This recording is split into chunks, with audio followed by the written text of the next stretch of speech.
Madrid, finales del siglo XIX. La capital de España bullía entre carruajes, tranvías y el resplandor titilante de las farolas de gas. En las tertulias de café se hablaba de política y de negocios, pero también de un palacio que se erguía con un esplendor difícil de ignorar.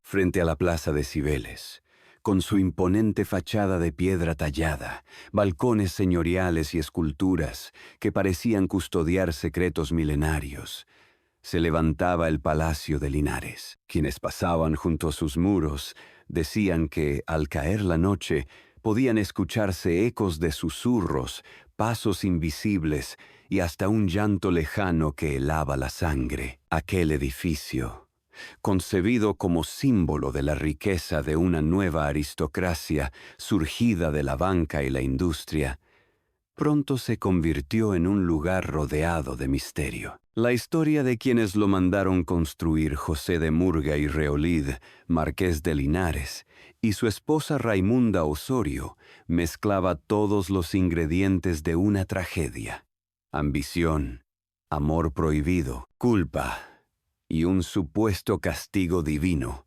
que marcó para siempre su memoria. Madrid de aquella época era una ciudad en transformación. El auge de la burguesía financiera competía con la nobleza tradicional. Las fortunas se levantaban no ya sobre tierras y títulos, sino sobre bancos, fábricas y comercio ultramarino. José de Murga, hijo de un próspero banquero vizcaíno, representaba a la perfección ese nuevo orden económico. Su fortuna le permitía codearse con ministros, nobles y prelados. Pero lo que marcaría su destino no fue la riqueza, sino el amor. Un amor que, según la voz popular, jamás debió consumarse. La leyenda cuenta que José y Raimunda se amaban desde jóvenes, pero cuando solicitaron la bendición del Papa León XIII, un secreto salió a la luz. Ambos podían estar unidos por lazos de sangre. La posibilidad de que Raimunda fuese hija ilegítima del padre de José, y por tanto su media hermana, cayó sobre ellos como una maldición. A partir de ese momento, su matrimonio estuvo rodeado de sospechas, y la conciencia de un pecado irreparable se transformó en una sombra que nunca dejó de perseguirlos. El Palacio de Linares fue su refugio y su condena.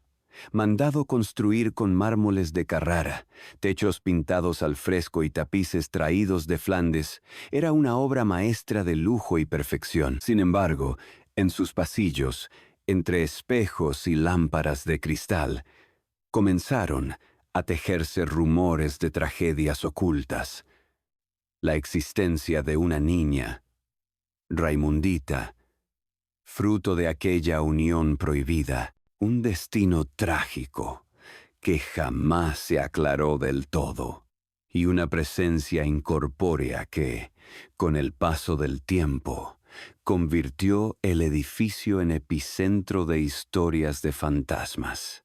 Lo cierto es que pocos lugares en Madrid condensan con tanta fuerza la paradoja de la riqueza y la desgracia. Un palacio erigido para mostrar la grandeza de una familia terminó siendo recordado por los lamentos que, según dicen, aún se escuchan entre sus muros. Detrás de cada cornisa y cada moldura se esconde la huella de un amor marcado por el estigma y de una fortuna que, lejos de garantizar felicidad, pareció sellar un destino de dolor y aislamiento. Hoy, el Palacio de Linares se levanta imponente como Casa de América, abierto al público y convertido en sede de encuentros culturales. Sin embargo, la memoria colectiva sigue asociándolo con la leyenda. ¿Son ciertos los lamentos nocturnos que aseguran haber escuchado guardias y visitantes? ¿Es real la historia de Raimundita, la niña nunca reconocida oficialmente, o tan solo un mito urbano que alimenta el imaginario de una ciudad ávida de misterio? Más allá de lo fantástico, lo que sí permanece incuestionable es que los marqueses de Linares simbolizan como pocos la compleja mezcla de riqueza, ambición y tragedia que marcó a la élite española en el umbral de la modernidad. El suyo es un relato que obliga a preguntarse ¿hasta qué punto el dinero puede comprarlo todo, salvo la redención? Y así, entre luces y sombras, comienza la historia de una familia que quiso inmortalizar su poder con un palacio y terminó dejando un legado envuelto en susurros, enigma y dolor. Para comprender la magnitud de la historia de los marqueses de Linares, es necesario retroceder varias décadas, a un tiempo en que España buscaba su lugar en un mundo que cambiaba con rapidez. La segunda mitad del siglo XIX fue un periodo convulso, alternancias entre monarquía e inestabilidad política, pérdida de colonias y a la vez un proceso de modernización económica. En este contexto emergió una nueva élite social, banqueros, industriales, comerciantes que, a través de la riqueza y el mecenazgo, comenzaron a codearse con la nobleza tradicional. En el corazón de esta transformación se encontraba José de Murga y Reolid, nacido en Madrid en 1833, hijo de Mateo Murga y Michelena, un próspero banquero vizcaíno que supo aprovechar la efervescencia económica de la época. Mateo Murga, originario de Bilbao, formaba parte de esa generación de vascos que, gracias a la banca, el comercio marítimo y las inversiones en la industria tejieron redes financieras entre España y los mercados internacionales. El apellido Murga, aunque no pertenecía a la alta nobleza, se asoció pronto a riqueza y solvencia. José creció en un ambiente marcado por el rigor y el culto al dinero como vía de ascenso social. Educado en colegios de prestigio, aprendió no solo las artes de la contabilidad y la administración, sino también el francés, idioma de la diplomacia, y el inglés, lengua del comercio. Desde muy joven acompañaba a su padre en reuniones con financieros, diplomáticos y empresarios que pasaban por Madrid. Era un joven disciplinado, consciente de que sobre sus hombros recaía la tarea de consolidar y ampliar un patrimonio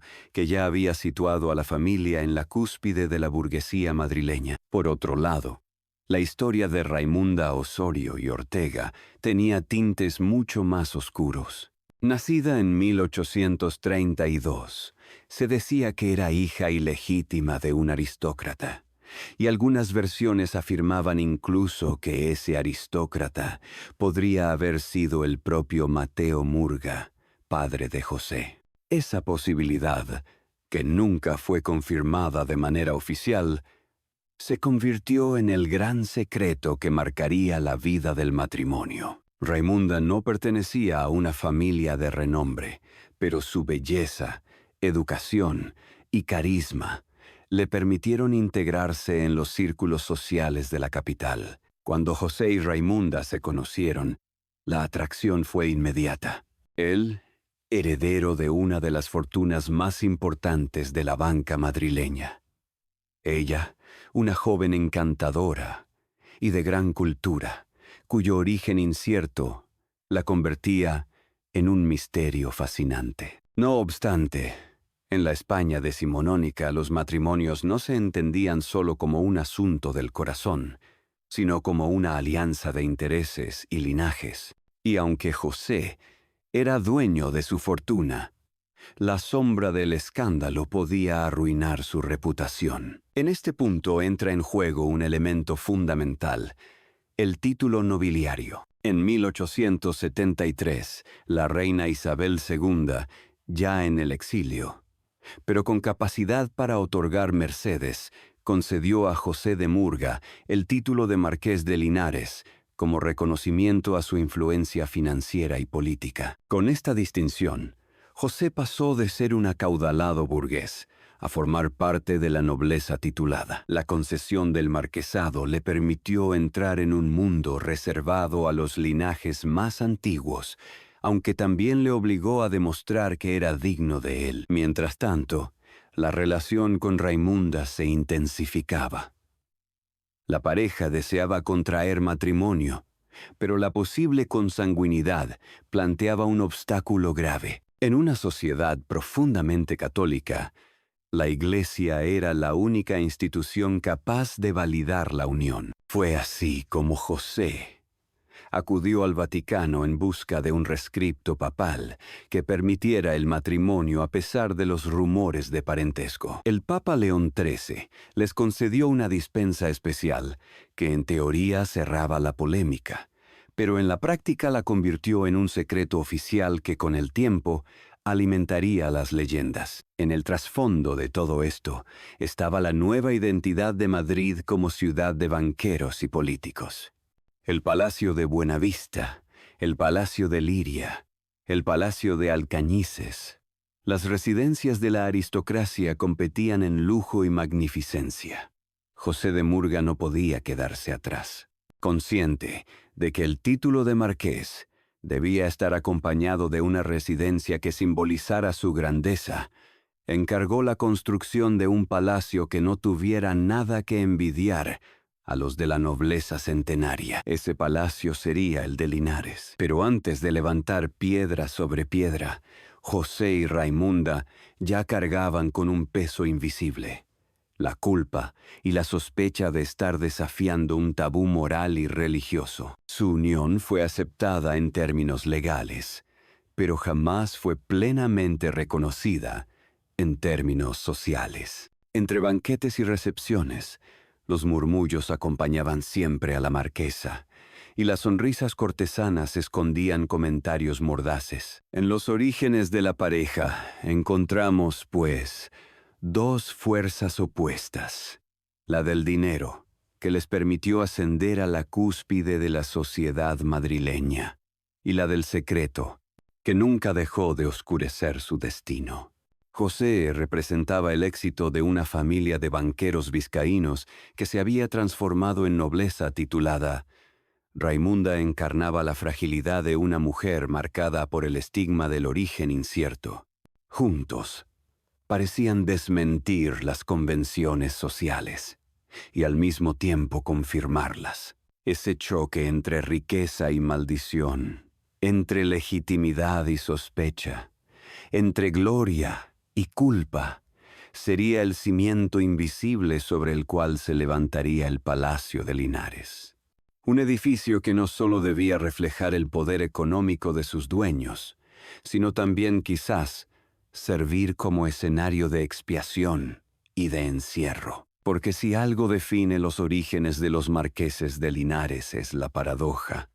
Tenían todo lo que el dinero podía comprar, y sin embargo, desde el principio, cargaron con aquello que el dinero jamás podría borrar. Madrid de finales del siglo XIX se encontraba en plena transformación.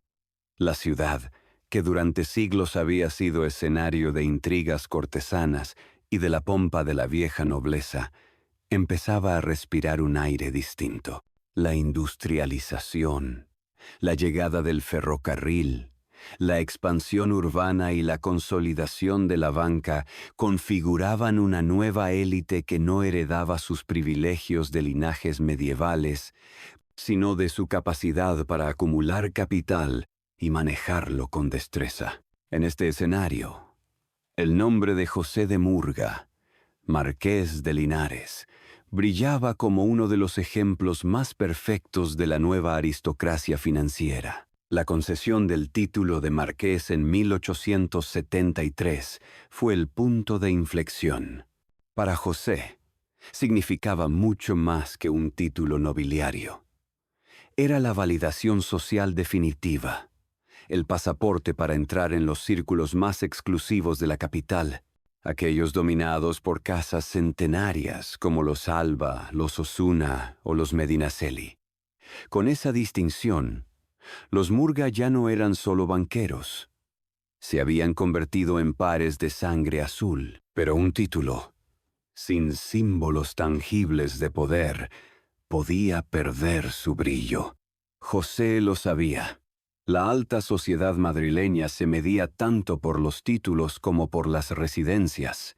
El Palacio de Linares, cuyo proyecto comenzó poco después de obtener el marquesado, fue concebido como la materialización de la fortuna, el gusto y el poder social de la familia. La construcción se prolongó durante casi 2 décadas, y en ella participaron algunos de los arquitectos más prestigiosos de la época, como Carlos Colubi, Manuel Aníbal Álvarez y Adolfo Hombrecht. El resultado fue un edificio que parecía un manifiesto arquitectónico, una fachada de piedra que evocaba la solidez de un banco, interiores bañados en mármol de Carrara, escaleras monumentales y un despliegue de frescos y tapices que hablaban de una riqueza sin complejos. Cada sala estaba diseñada para impresionar.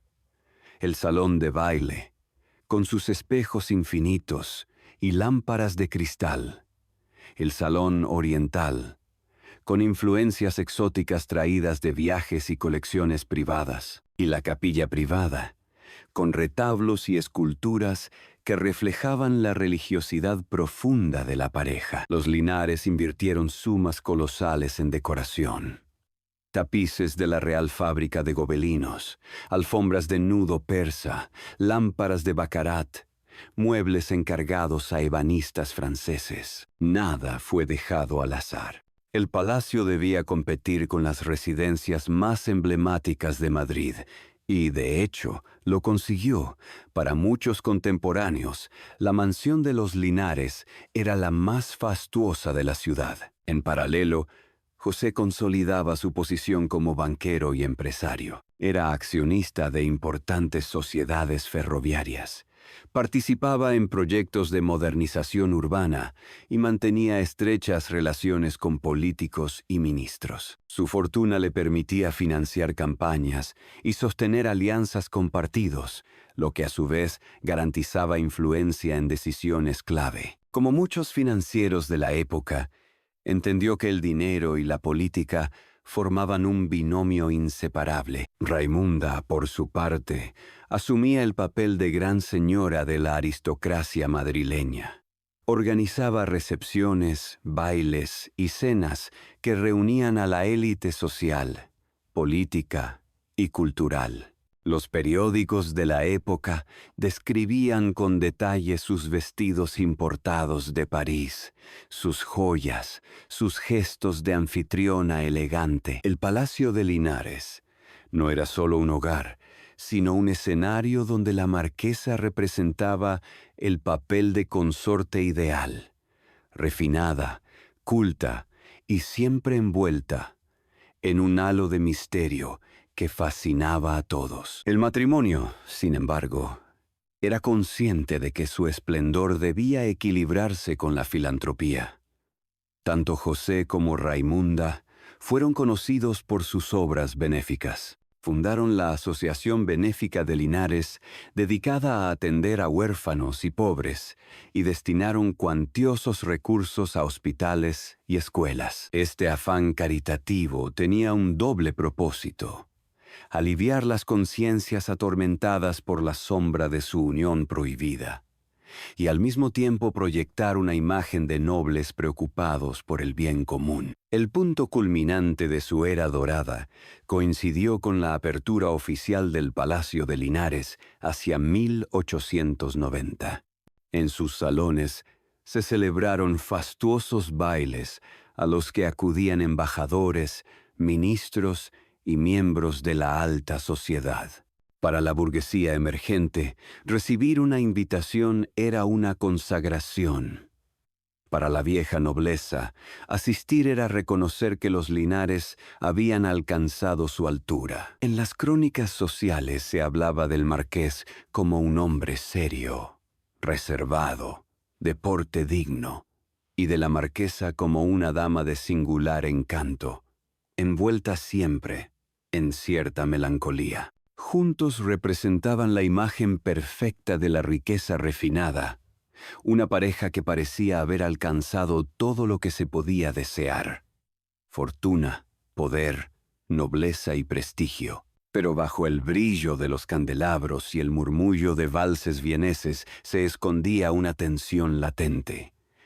La dispensa papal que había permitido su matrimonio seguía siendo un secreto incómodo, aunque nadie se atrevía a mencionarlo en voz alta durante las recepciones. En los pasillos y entre bastidores la sospecha seguía viva. Y era precisamente esa contradicción, una vida pública de esplendor y una intimidad marcada por la culpa, la que daría forma a las leyendas que rodearían al Palacio de Linares. Durante estos años, el marqués también reforzó sus conexiones internacionales. Sus inversiones alcanzaban a Francia y Reino Unido y mantenía vínculos con casas bancarias europeas. España, a punto de entrar en la crisis colonial que culminaría en 1898, necesitaba capital, y los Linares estaban entre quienes podían proporcionarlo. Esa red transnacional lo convirtió en un personaje influyente en la economía, aunque siempre discreto en la política activa. La vida cultural de la época también encontraba eco en su casa. Pintores, músicos y literatos eran invitados a veladas donde se discutían ideas y se admiraban colecciones privadas de arte. La marquesa sentía pasión por la música y apoyó a varios artistas emergentes. El Palacio de Linares, con sus salones decorados con frescos de Manuel Domínguez y Eugenio Cajes, se convirtió en un microcosmos del Madrid cosmopolita que aspiraba a ser moderno y europeo. La era dorada de los Linares se definía, pues, por tres pilares: la consolidación de una fortuna bancaria, la construcción de un palacio que simbolizaba su poder, y la vida social y cultural que proyectaba esa grandeza al resto de la ciudad.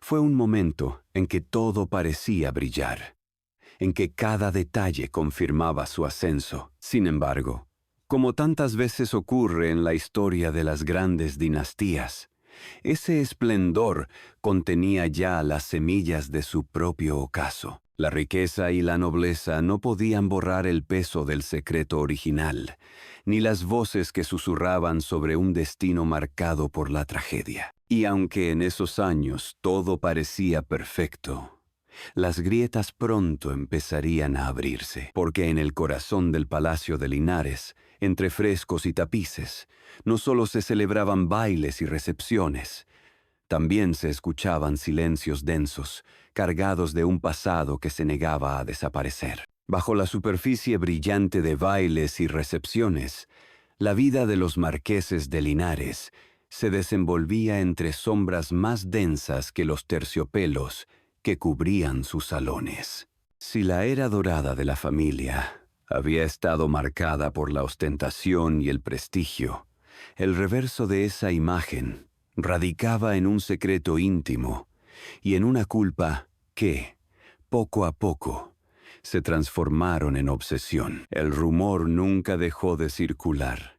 Raimunda Osorio podría haber sido hija ilegítima de Mateo Murga, padre de José. De confirmarse, el matrimonio entre José y Raimunda no solo habría sido irregular, sino incestuoso a los ojos de la Iglesia. Fue por ello que antes de casarse, José viajó a Roma para solicitar la dispensa al Papa León XIII. La concesión de ese privilegio papal no eliminó el estigma, sino que lo consolidó en forma de un secreto conocido por pocos, susurrado en los corredores del poder y de la alta sociedad madrileña. En público, los Linares mantenían la compostura.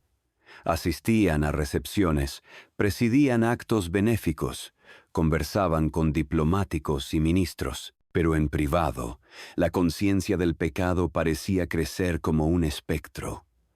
La marquesa, de carácter sensible y melancólico, empezó a mostrarse más retraída, refugiándose en la religiosidad. José, por su parte, se entregaba con frialdad al mundo de los negocios, como si la acumulación de riqueza pudiera compensar un destino que sentía marcado por la culpa. Es en este punto donde aparece la leyenda de Raimundita, la niña que, según la tradición oral, habría nacido fruto de la unión prohibida y que jamás fue reconocida oficialmente.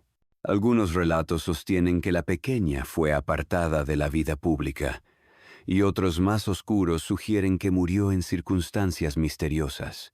El rumor más extendido afirmaba que fue enterrada en el mismo palacio, oculta en una de sus dependencias secretas, condenada a vagar como alma en pena. Aunque ningún documento histórico ha confirmado esta versión, la persistencia del relato moldeó para siempre la imagen del Palacio de Linares. A finales del siglo XIX ya corrían historias sobre llantos de niña en la madrugada, susurros tras las paredes y una presencia intangible que sobrecogía a quienes trabajaban en la casa. El contraste era brutal. Un edificio concebido como símbolo de esplendor burgués se transformaba en escenario de una tragedia íntima que escapaba al control de sus dueños. El lado oscuro de los Linares no se limitaba a la dimensión íntima. También había conflictos externos. La crisis económica que azotó a España tras el desastre del 98, con la pérdida de Cuba, Puerto Rico y Filipinas, empezó a erosionar la estabilidad de las grandes fortunas. Aunque José había diversificado inversiones en ferrocarriles, banca y comercio, el contexto internacional le era cada vez menos favorable. El prestigio de los banqueros ya no brillaba con el mismo fulgor, y la aristocracia tradicional aprovechaba cada resquicio para recordarles que no pertenecían por linaje a su mismo mundo. El matrimonio, aislado en su palacio, fue poco a poco retirándose de la vida pública. Las recepciones se hicieron menos frecuentes, los bailes fastuosos, más esporádicos. Se decía que José deambulaba largas horas por los corredores del palacio, en un silencio roto apenas por los ecos de sus pasos. Raimunda, mientras tanto, se refugiaba en oratorios privados, rezando con fervor y apoyando instituciones benéficas como si buscara expiar una culpa imposible de borrar. El conflicto moral se tradujo también en tensiones psicológicas. Diversos testimonios de la época describen a los marqueses como personas taciturnas en sus últimos años, incapaces de disfrutar de las riquezas que tanto esfuerzo les había costado acumular. El dinero, que al inicio había sido vehículo de ascenso y poder, se convirtió en símbolo de aislamiento. En el Madrid de finales de siglo, el Palacio de Linares ya no era solo una obra maestra arquitectónica. Era un enigma. Muchos lo admiraban de día, pero lo evitaban de noche. Los cocheros y sirvientes decían que preferían no pasar por la plaza de Cibeles al caer el sol, convencidos de que algo habitaba entre sus muros. El rumor popular tejía un relato en el que la grandeza se mezclaba con la maldición. En la intimidad de sus muros, José y Raimunda parecían aceptar esa condena. No tuvieron herederos reconocidos, y su linaje se extinguió con ellos. La fortuna, sin descendencia clara, quedó a merced de disposiciones testamentarias que reforzaban sus obras de caridad. Era como si la pareja hubiera decidido legar su riqueza no a una descendencia biológica, sino a la colectividad, como forma de purificar su nombre. Pero el verdadero conflicto que les sobrevivió no fue económico ni político, sino espiritual.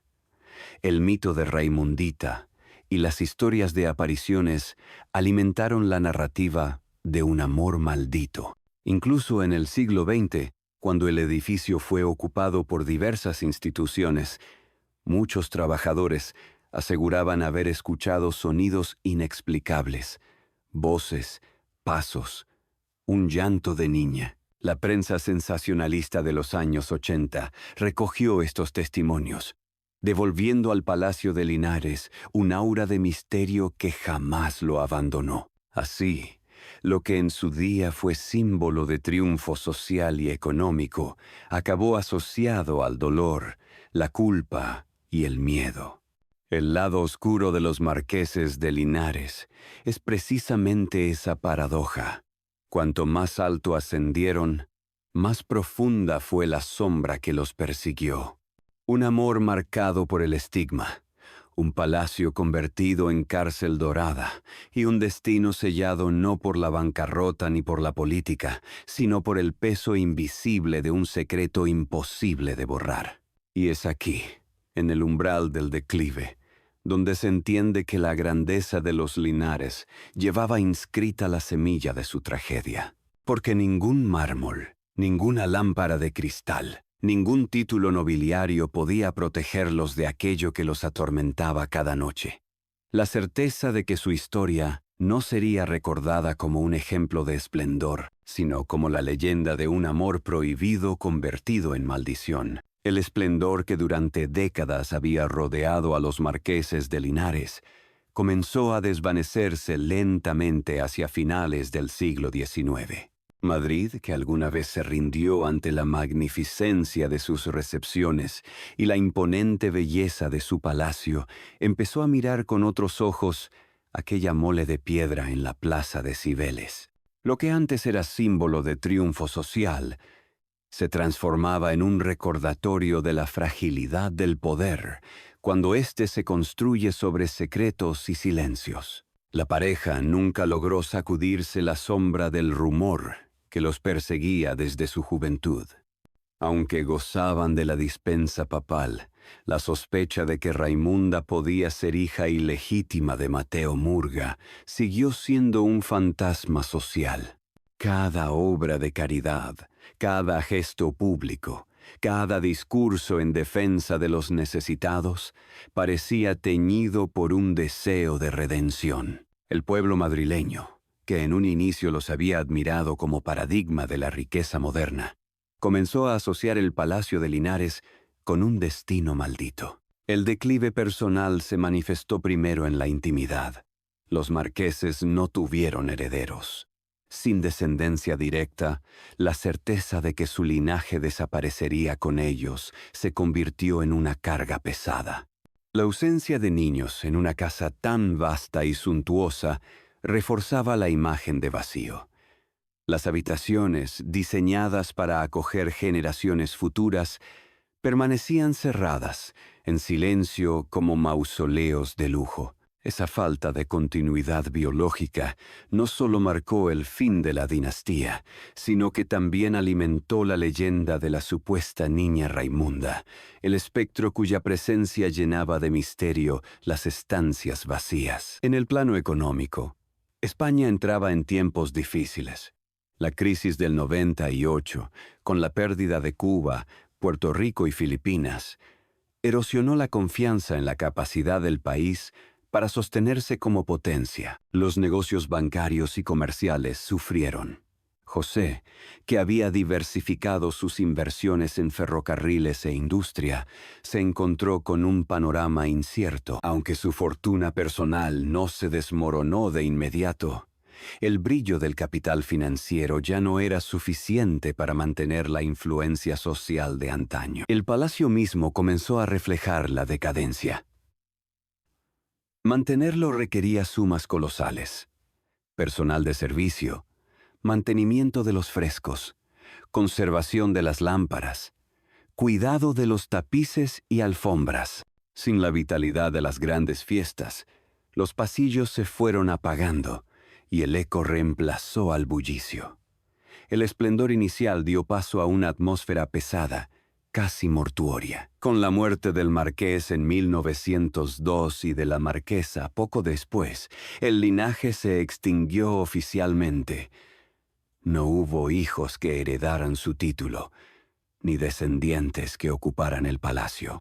Sus bienes fueron destinados en gran parte a fundaciones benéficas, cumpliendo así el deseo de los marqueses de redimir, aunque fuera parcialmente, el estigma que había acompañado su vida. La Fundación Linares, creada para sostener hospitales, escuelas y orfanatos, se convirtió en el último vestigio tangible de su fortuna. El palacio, sin embargo, no corrió la misma suerte. Sin herederos que lo mantuvieran, pasó por diferentes manos y usos. Durante gran parte del siglo XX permaneció cerrado, abandonado, víctima del deterioro y del saqueo. Los frescos se agrietaron, las alfombras se deshilacharon y la grandeza de antaño se fue cubriendo de polvo y silencio. El contraste era brutal. Lo que había sido el epicentro de la ostentación madrileña se transformó en una ruina habitada por rumores. Fue en esos años de abandono cuando la leyenda del Palacio de Linares se consolidó.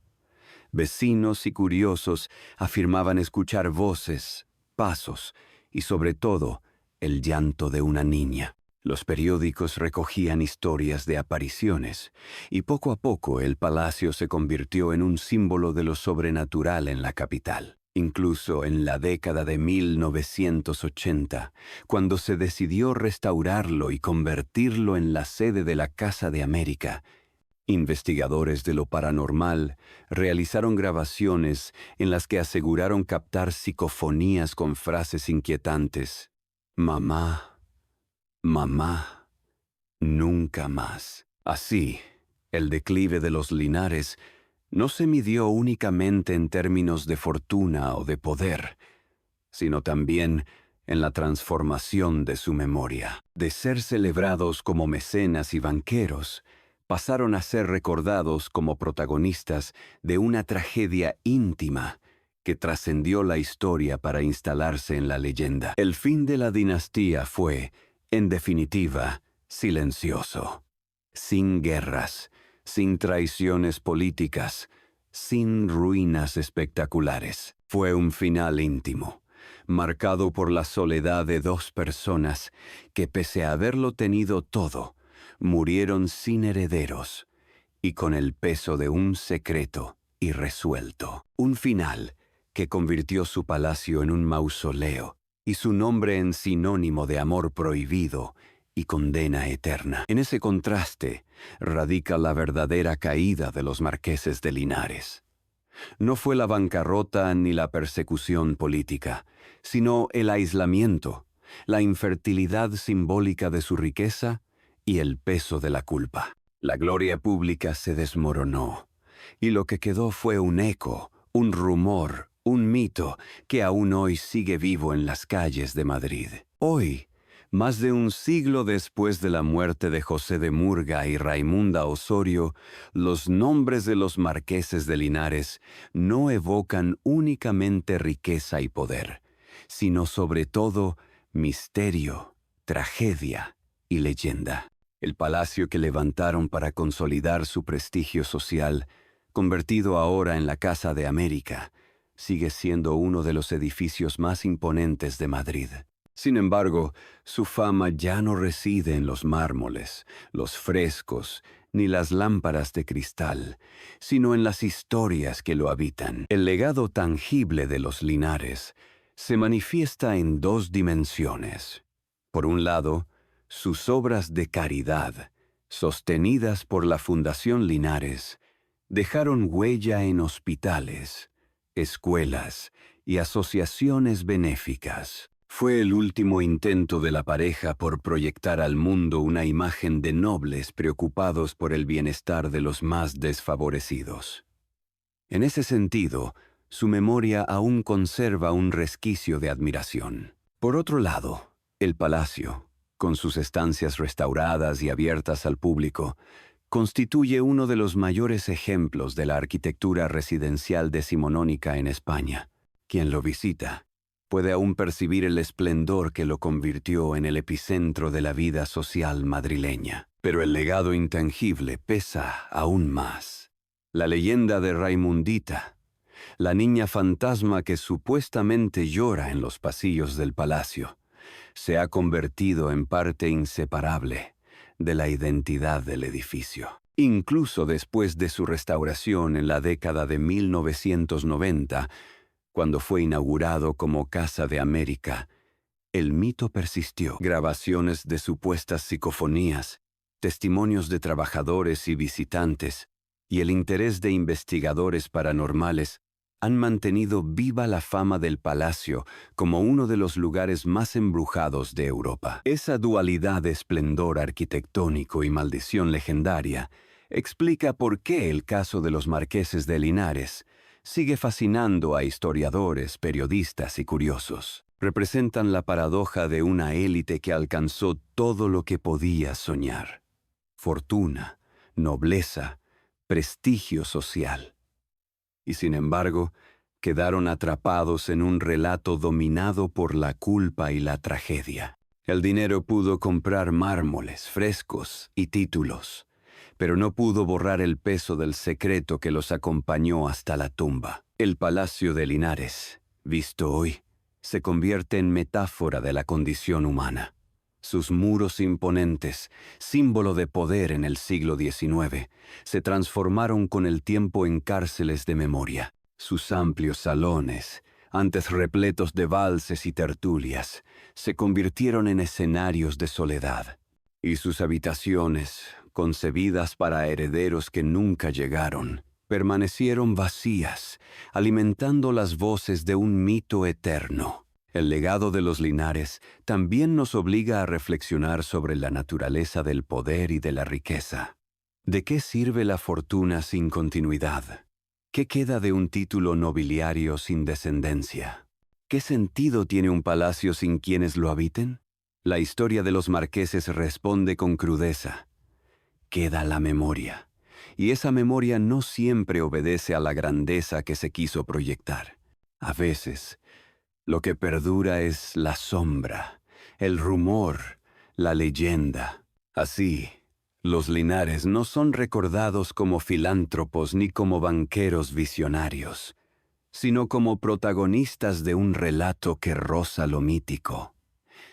El amor prohibido de dos personas que desafiaron las normas de su tiempo, construyeron un palacio de ensueño y terminaron prisioneros de una maldición. Hoy, quienes caminan por la plaza de Cibeles y alzan la vista hacia la fachada del Palacio de Linares, contemplan mucho más que un edificio. Ven un espejo del Madrid del XIX, una ciudad en la que el dinero podía comprarlo todo, excepto la redención, en la que la modernidad convivía con la superstición, en la que las paredes más lujosas podían esconder los secretos más oscuros. El eco de esa historia sigue vivo, y mientras el palacio se mantenga en pie, con sus salones restaurados y sus leyendas intactas, los nombres de José de Murga y Raimunda Osorio permanecerán en la memoria colectiva, no como un ejemplo de triunfo, sino como un recordatorio de que incluso las fortunas más resplandecientes pueden terminar convertidas en sombras, porque, al final, ese es el verdadero legado de los marqueses de Linares.